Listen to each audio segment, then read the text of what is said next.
Imagine floating in the profound silence of deep space, a realm where the sun is a distant, brilliant star, its warmth a fading memory.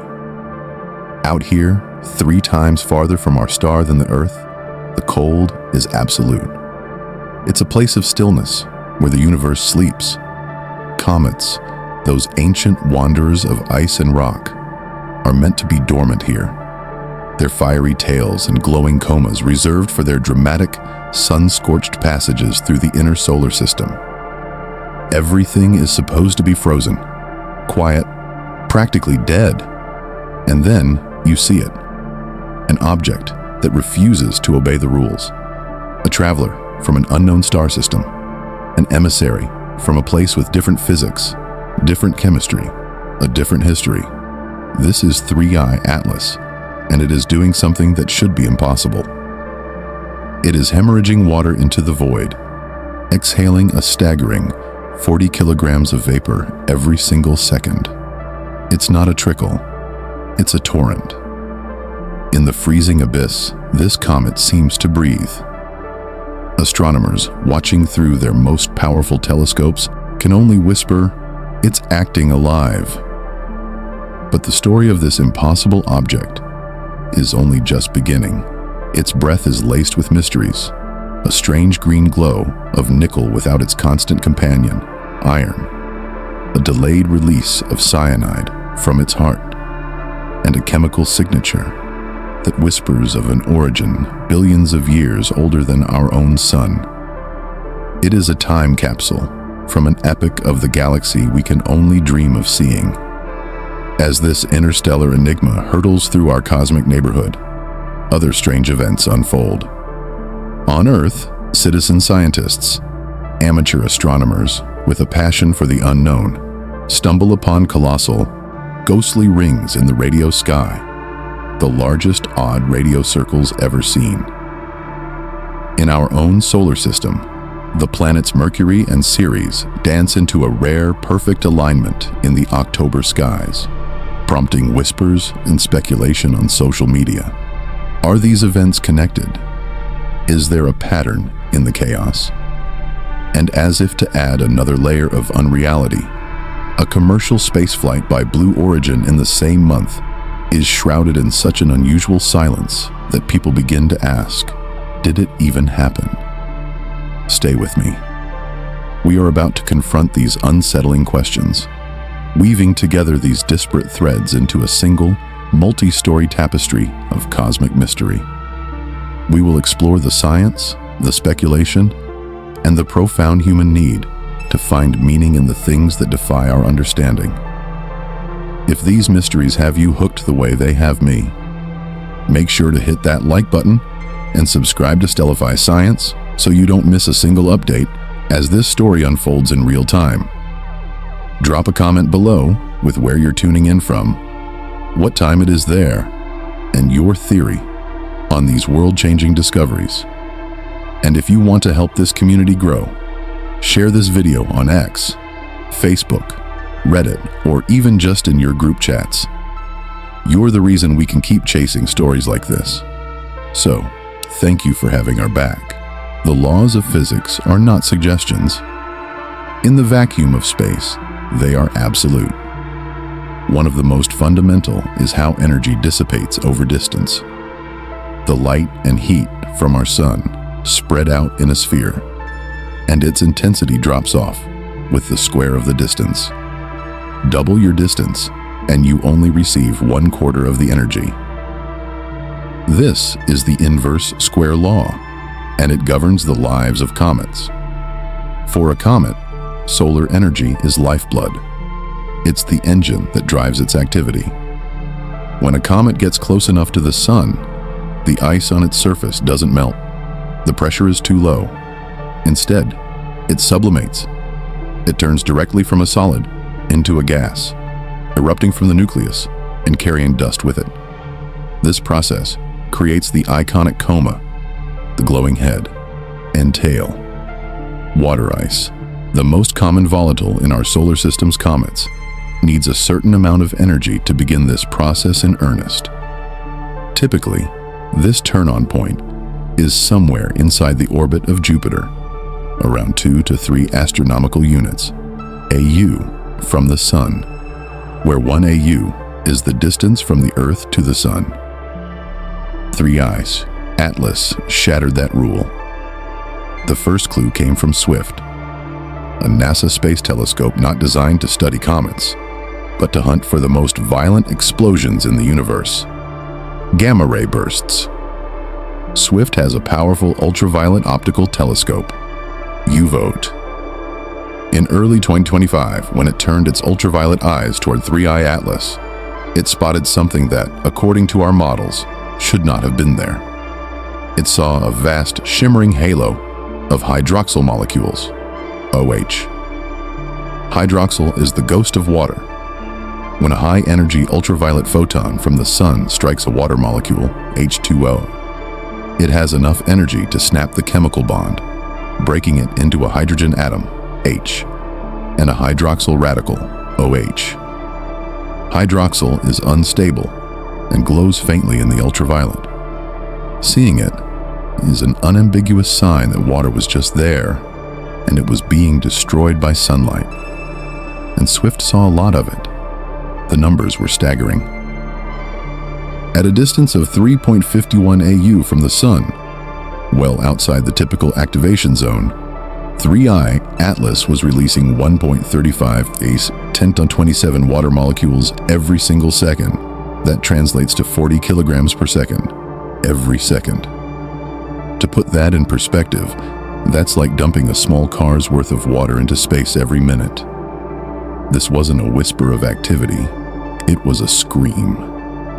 Our solar system comets don't do this. Not out here.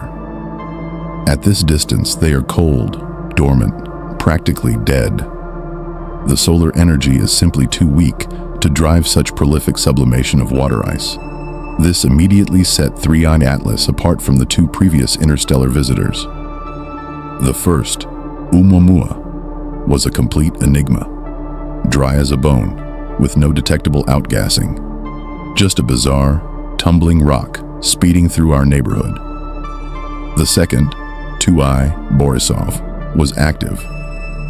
But it behaved exactly like our comets do. It followed the script. It was predictable, which in a scientific sense was reassuringly boring. 3I Atlas is neither of those things. It's alive in a way that shouldn't be possible. The question hanging over every astronomer is simple. How? What mechanism could possibly drive this? Several hypotheses are on the table, each more exotic than the last. Exotic ices. Is it possible that the comet's primary volatile isn't water? Maybe it's a different kind of ice we don't often see, something that sublimates at far lower temperatures. Carbon monoxide, CO, and carbon dioxide, CO2, are common in comets, but they usually act as secondary drivers. Could 3I Atlas be made of a material where these supervolatiles are so abundant they can physically eject water ice grains into space, even in weak sunlight? Amorphous ice. When water freezes slowly, it forms a neat, crystalline structure. But if it freezes incredibly quickly, in the vacuum of space, it can form amorphous ice, a disordered, glassy state. Amorphous ice is unstable. When gently heated, it can suddenly snap into a crystalline structure, releasing a burst of energy. This energy could be enough to sublimate itself and surrounding ices, triggering a chain reaction. Perhaps 3I Atlas is made of this high-energy ice, a relic of its formation in a particularly cold, strange environment. Internal heat. Could the comet be warm on the inside? It sounds impossible for a small body that has spent billions of years in the interstellar deep freeze. However, some models suggest that if a comet contains enough radioactive elements like aluminum-26, their decay could have melted its interior long ago, creating a liquid water core insulated by a thick outer crust. Could residual heat from this ancient process still be leaking out, warming the ice from below? The water is just the beginning. 3I Atlas is also leaking other things: cyanide, nickel, carbon dioxide, in concentrations that make no sense. Each new observation adds another layer to the mystery. This isn't just a comet behaving oddly. This is a comet that seems to be operating under a completely different set of physical rules. Rules written in another star system. And now it's here, giving us a front row seat to processes we've never seen before. In the grand cosmic forge of stars, elements are not created equal, but they often form partnerships. Iron and nickel are one such pair. They are born together in the hearts of massive stars and flung into the universe during supernova explosions. They have similar condensation temperatures, meaning they solidify out of a hot gas cloud at around the same point. As a result, in the asteroids and comets of our solar system, where you find one, you almost always find the other, locked together in minerals and in predictable ratios. It's one of those cosmic constants we've come to rely on. Except 3I Atlas didn't read the textbook. The European Southern Observatory's Very Large Telescope, VLT in Chile, is one of the most powerful optical instruments on Earth. When its spectrograph was aimed at 3I Atlas, it sliced the comet's faint light into a rainbow of constituent colors, a spectrum. Spread across that spectrum were dark absorption lines and bright emission lines, the unique barcodes of the elements present in the comet's coma. What astronomers saw made them do a double take. The emission lines for nickel were blazing bright, strong, unmistakable, but the lines for iron were either completely absent or so vanishingly weak they barely registered. Nickel without iron. It's like finding smoke without fire, footprints without feet. At a distance of around 2.8 AU, astronomers calculated that nickel was pouring off the comet at a rate of about 5 grams per second. That doesn't sound like much, but it's a continuous, steady stream, with its partner iron nowhere to be seen. This isn't a glitch. It's the comet telling us something fundamental and bizarre about its composition. The explanations are all extraordinary. Chemical fractionation. Perhaps in the unique environment where 3I Atlas formed, nickel and iron were chemically separated.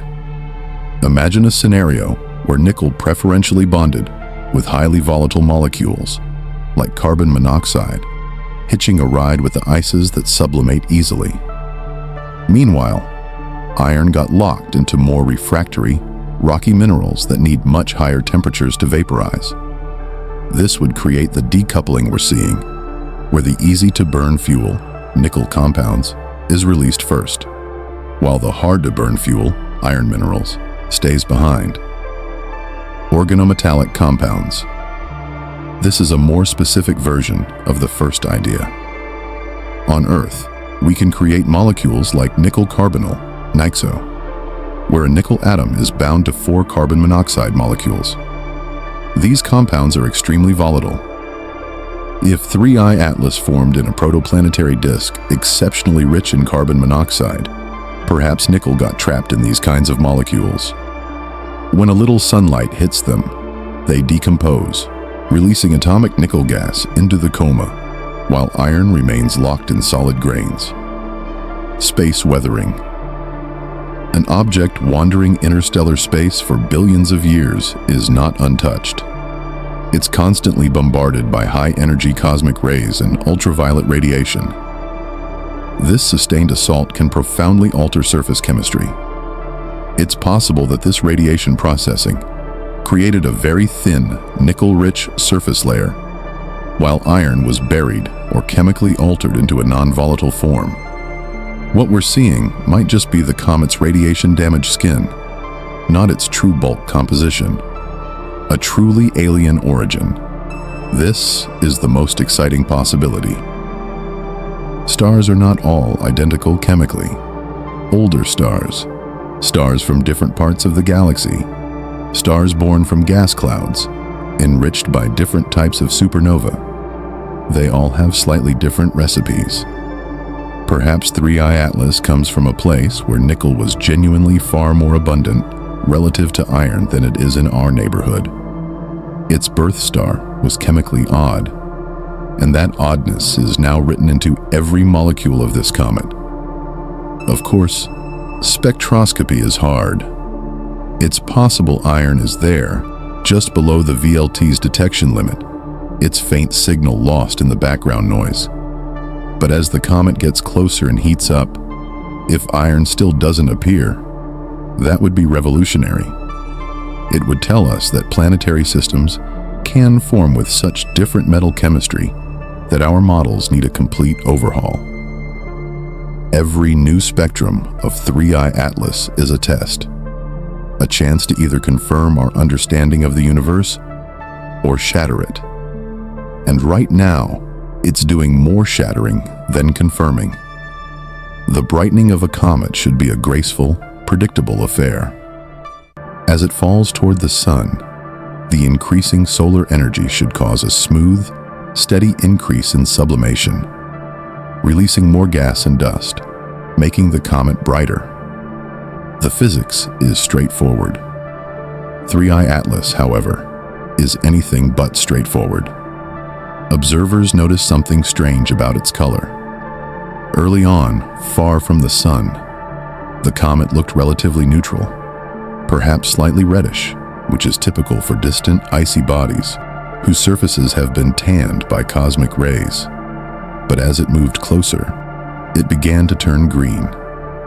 Not a subtle shift, but a vivid, eerie green that became unmistakable in photographs.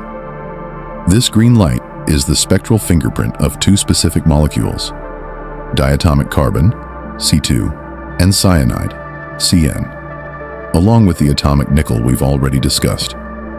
All three emit strongly in the green part of the spectrum. The fact that their brightness wasn't just increasing, but accelerating, was the key clue. The increase was superlinear. Here's what that means. The inverse square law dictates that if you have the distance to the sun, you get 4 times the sunlight per square meter. The comet's activity should increase by a similar factor, but 3I Atlas's green emissions were climbing even faster than that. Something new was being unlocked. Some new process was kicking in. Astronomers call this switch-on behavior. Imagine a series of temperature thresholds. Threshold 1, far out. A supervolatile ice, like frozen carbon monoxide, starts sublimating. This is the first switch. Threshold 2, closer in. The comet crosses a new temperature line, and suddenly another less volatile ice, perhaps the strange amorphous water ice, begins to sublimate. The gas production jumps. New emission lines appear. A second switch is flipped. Threshold 3, closer still. Another temperature is reached, triggering the breakdown of complex organic molecules on the surface, releasing the cyanide and diatomic carbon. The third switch, 3I Atlas, seems to have multiple switches, and they're flipping at distances that don't match our experience. The water turned on first, way out at 3.5 AU. Then came the cyanide and nickel, blazing green as the comet warmed further. Each emission suggests a different volatile reservoir being tapped. Several physical models could explain this. Extended icy grains. Instead of all the activity happening at the nucleus surface, imagine small, icy grains being lifted off by the initial, weak outgassing. These grains float away, forming a cloud around the comet. As they drift, each individual grain is exposed to sunlight from all sides. Each grain reaches its own personal sublimation threshold, creating a distributed source of gas that grows exponentially. Thermal fracturing.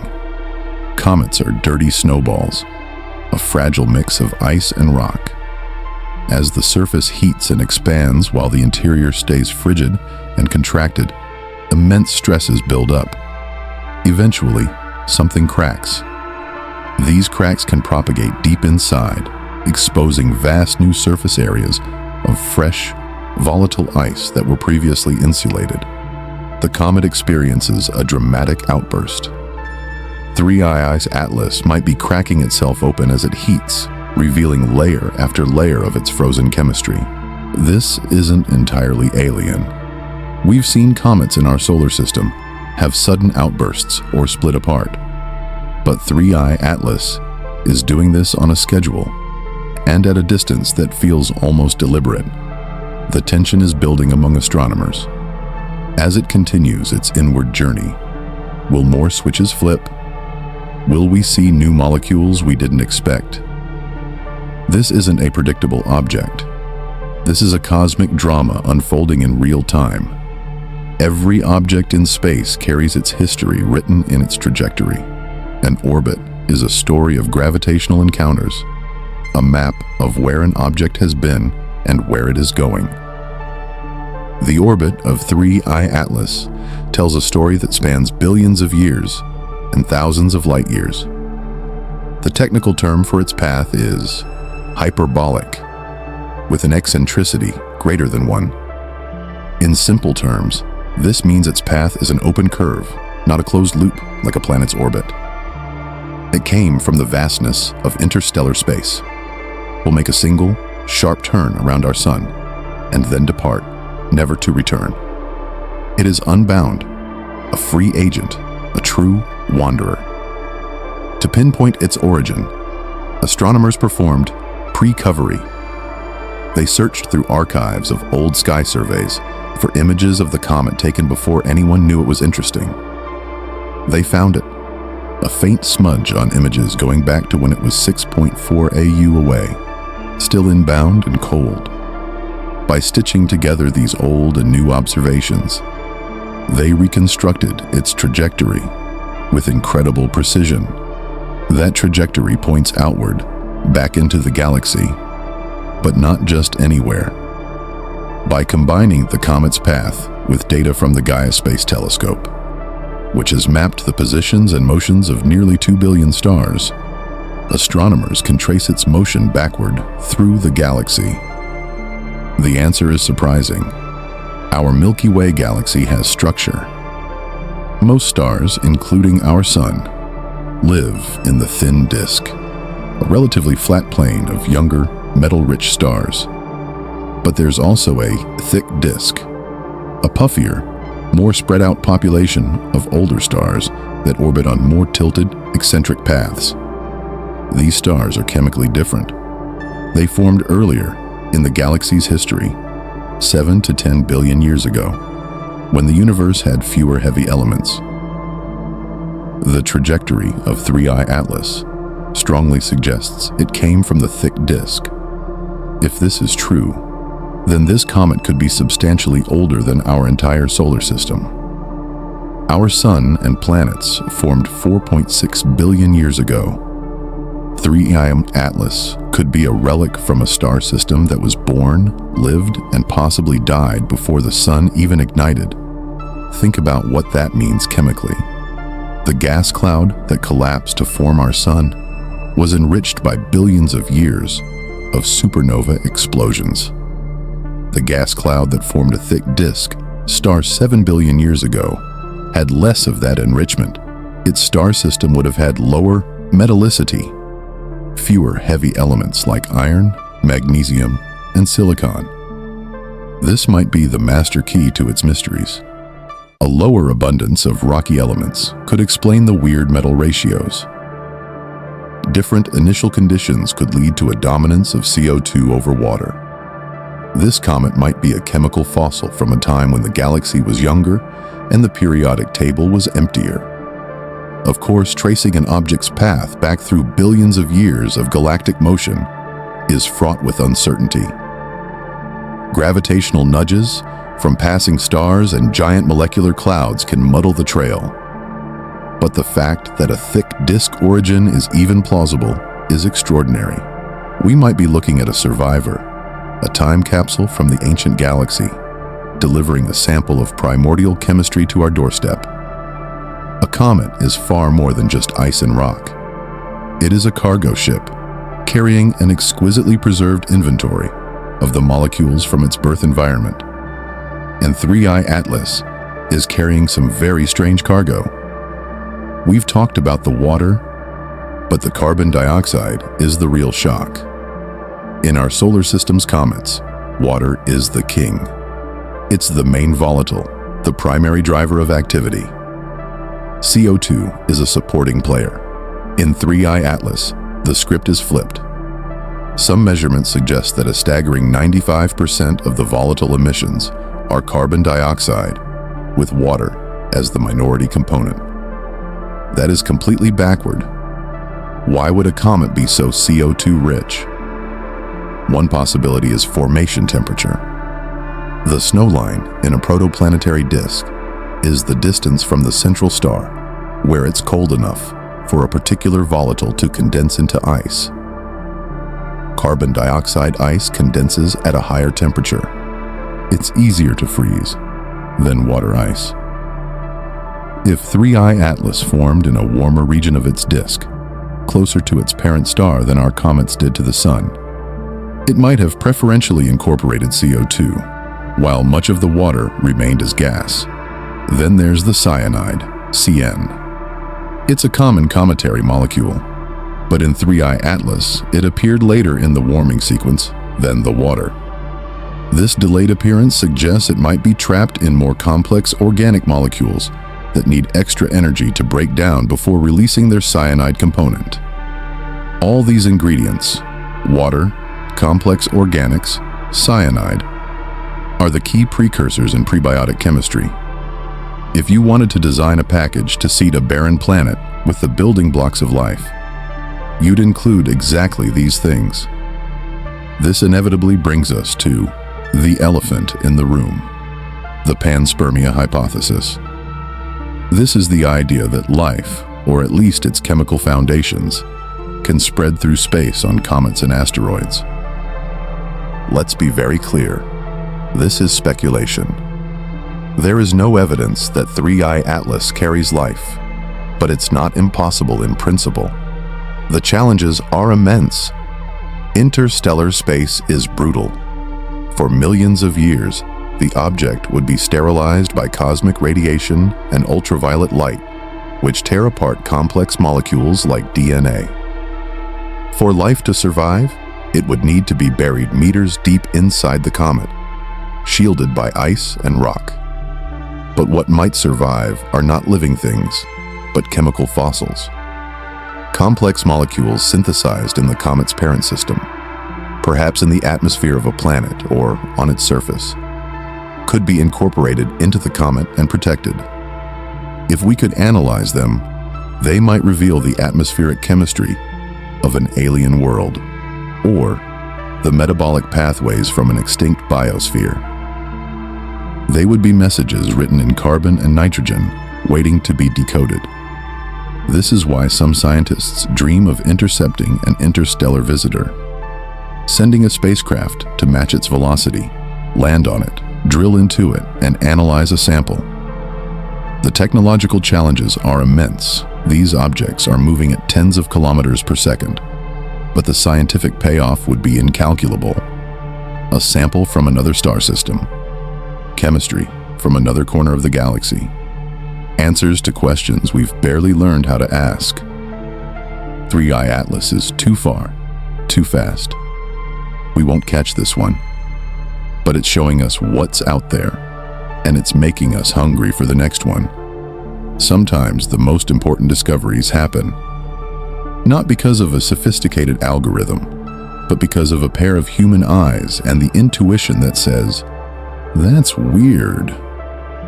Let me tell you about odd radio circles, or ORCs. Discovered only in 2019, they are vast, ghostly rings visible only in radio wavelengths. They are genuinely mysterious, and finding them is hard because they're faint and diffuse. Automated algorithms, trained to find bright, compact objects, tend to miss them. Enter Radio Galaxy Zoo, a citizen science project where volunteers visually inspect radio maps. In March 2025, a volunteer flagged something extraordinary. a pair of intersecting radio rings, the most distant and powerful ORC discovered so far. It was found not by a professional astronomer, but by someone volunteering their time to look for the unusual. This highlights a growing reality in science. We are entering an era of data deluge. The upcoming Vera-C Rubin Observatory will generate 15 terabytes of data every night. No human team can look at all of that. We need machines for bulk processing, but we need human eyes to catch the weird edge cases that don't fit any existing template. This brings us to a natural tension in the scientific community. On one hand, citizen science is a powerful tool. It engages the public and can process vast data sets. On the other hand, there is the problem of quality control. Professional astronomers worry about being inundated with false positives. Well-meaning amateurs flagging things that turn out to be instrumental noise, satellite trails, or cosmic ray hits. Every false positive requires follow-up time that could have been spent on genuine discoveries. There's also confirmation bias. Amateurs, like professionals, can see patterns where none exist. This is how you get claims of alien megastructures around Tabby's star, or messages in pulsar signals. Professionals have the backstop of rigorous peer review. Amateurs might not. But these problems are solvable. With training protocols, mentorship programs, and tiered validation systems, where multiple volunteers must flag the same object, the signal-to-noise ratio can be dramatically improved. Could a citizen scientist have flagged the anomalies of 3I Atlas early? The spectral data is public. However, interpreting it requires specialized knowledge. But what about its light curve? Its brightness over time? Many of these are contributed by amateur astronomers. If they had been trained to recognize unusual activity patterns, they might have flagged 3I Atlas's superlinear brightening long before the professionals confirmed it. The future of discovery isn't about replacing professionals with amateurs. It's about partnership. We need professionals for the deep expertise and rigorous validation, and we need citizen scientists for the sheer number of eyes and fresh perspectives. In the era of big data, it's a necessary alliance. In October 2025, the night sky offered a treat. Mercury, the innermost planet, was in a favorable evening apparition, while Ceres, the largest object in the asteroid belt, reached opposition, making it bright and close. On social media, people started connecting dots that weren't there.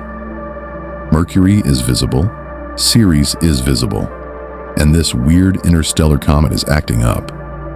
Could they be related? Let's be clear, no. There is no plausible physical connection. Mercury's orbit has nothing to do with a comet's outgassing billions of kilometers away. The gravitational influence is essentially zero. These are independent events, coincidentally visible at the same time. But people love patterns. Our brains are hypersensitive, pattern detection machines, a trait that helped our ancestors survive. Sometimes, this trait goes into overdrive, a phenomenon called apophenia, or patternicity. It happens with celestial events all the time. Ancient cultures saw omens and alignments. A perfect historical analogy is Halley's Comet in 1910. Astronomers detected cyanogen, a toxic gas, in the comet's tail. Newspapers ran sensational headlines. Panic ensued. People bought comet pills and gas masks. Of course, nothing happened. The comet's tail is an almost perfect vacuum by Earth standards. The amount of cyanogen that reached our atmosphere was undetectable. But the coincidence of the comet's appearance with other unrelated events fueled the panic. We're seeing the same thing now with 3I Atlas. The human brain craves stories and connections because they impose order on a random, chaotic universe. Social media algorithms amplify this exponentially, creating echo chambers where a fringe theory can quickly look like a mainstream consensus. The lesson isn't that people are gullible. The lesson is that coincidences are psychologically powerful, and our brains aren't well calibrated to dismiss them. This matters because it affects how we interpret real anomalies. If you're primed to see conspiracies, the comet's weird behavior becomes evidence of something larger, more mysterious, and perhaps even artificial.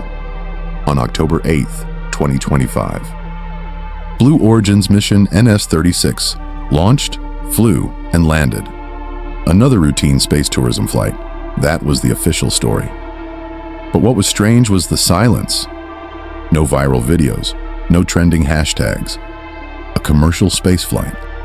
Something that just a few years ago was headline news, barely registered a blip. This vacuum of attention became its own story, fueling uncomfortable questions. Did it really happen as described?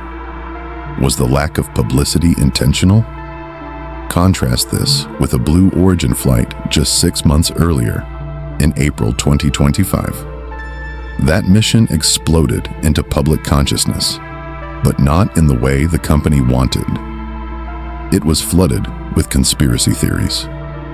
People claimed the flight was faked, analyzing every frame of footage for green screens, CGI, and anomalous hair behavior in zero gravity. Every detail became evidence of deception. We have 2 flights, one generating a firestorm of doubt, the other met with an eerie silence. Which is more suspicious? The point is not to validate the conspiracies, but to observe the phenomenon.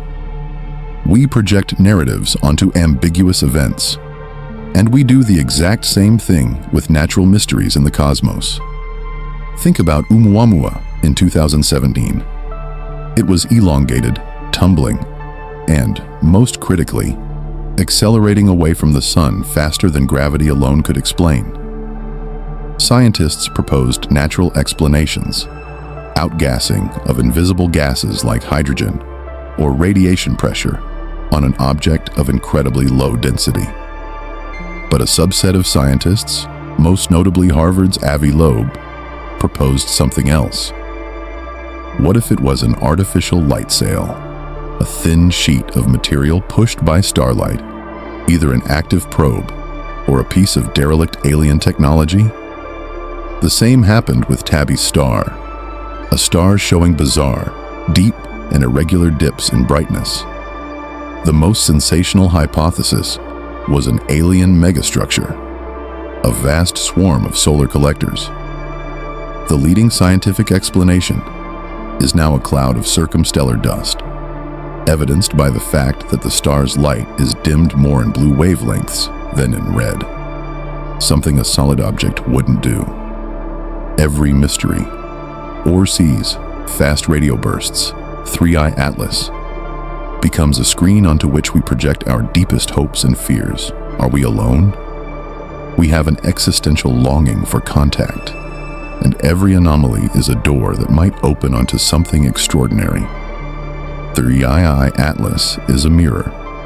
In its glowing green coma, we see reflected our own curiosity, our hunger for meaning, our hope that the universe is stranger than we imagine. And maybe it is, but for now, we have a comet.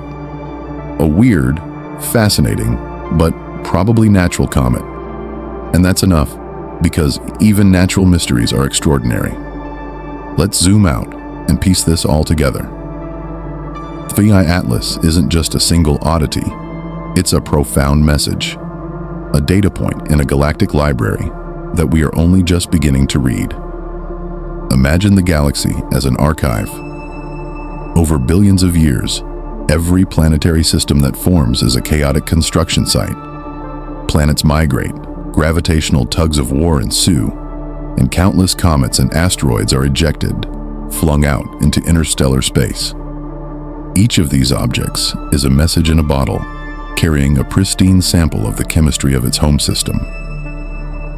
Oumuamua was a bottle, 2i Borisov was another. 3i Atlas is the latest to wash up on our shore. And so far, all three have been wildly different. This implies that the diversity of planetary system chemistries in the galaxy is staggering. Perhaps our solar system, with its water-rich comets, is the oddball. The nickel anomaly is a key part of that message.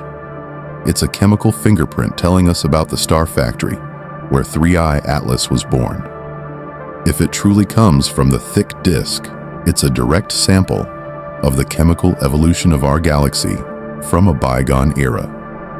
It's a piece of a star system that might be billions of years old and thousands of light years away.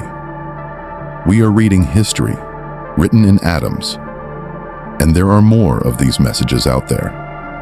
Based on the detection rate of these first three visitors, astronomers estimate that at any given moment, there are several interstellar objects within the orbit of Jupiter, small, dark, and moving fast.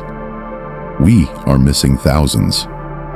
But with the Vera C. Rubin Observatory set to find at least one per month, we are about to go from a few anecdotes to a true statistical sample. In a decade, we could have a catalog of over 100 interstellar visitors. We could start to map the galaxy chemically, correlating comet compositions with their trajectories. Comets from that direction are carbon-rich. Comets from over there are nitrogen-rich. We could use comets as tracers of galactic structure. 3I Atlas is just one entry in a growing stack of anomalies.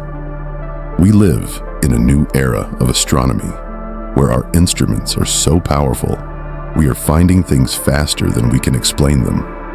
We are in a golden age of anomalies. This is both exciting and dangerous. It's exciting because anomalies drive new physics. It's dangerous because the hype can outpace the science, eroding credibility. The key is to maintain both skepticism and wonder. So, what is 3I Atlas? Is it alive? Poetically, yes. It's dynamic and changing, behaving in ways that feel purposeful. Literally, almost certainly not. The most likely explanation is that it is a natural comet, but one formed under conditions so different from our own that it challenges our every assumption. An ancient, carbon dioxide-dominated body from a metal-poor star system. Its surface chemistry altered by eons of interstellar radiation. Its interior layered with exotic ices that are now activating in sequence as it feels the warmth of our sun for the first and only time. It is a reminder that nature, given billions of years and trillions of star systems, has explored a parameter space of chemistry and physics far vaster than we have ever imagined. The next steps are clear. Watch this comet obsessively as it approaches the sun. Measure everything and prepare for the next visitor and the one after that. One day, we will intercept one. We will land on it, drill into it, and bring a piece of another world back to Earth. Until then, we watch, we measure, we wonder. Atlas came from somewhere out there, carrying a message written in water and nickel and cyanide. We didn't ask for it, and we don't fully understand it yet, but we are listening. We are learning. And in that stubborn insistence on understanding, we find something that might be the closest thing to alive in this whole story. Not the comet, us, curious, wondering, reaching out to touch something that came from impossibly far away. The universe keeps sending these letters from the dark, and every time one arrives, we're reminded that we live in a vast, ancient, incomprehensibly rich cosmos. A cosmos that will forever surprise us, forever offer new mysteries to solve. 3 Atlas is one such mystery, and whether its secrets yield easily or resist for decades, we'll keep looking. We'll keep asking. We'll keep listening for what the universe is trying to tell us, because that's what it means to be human.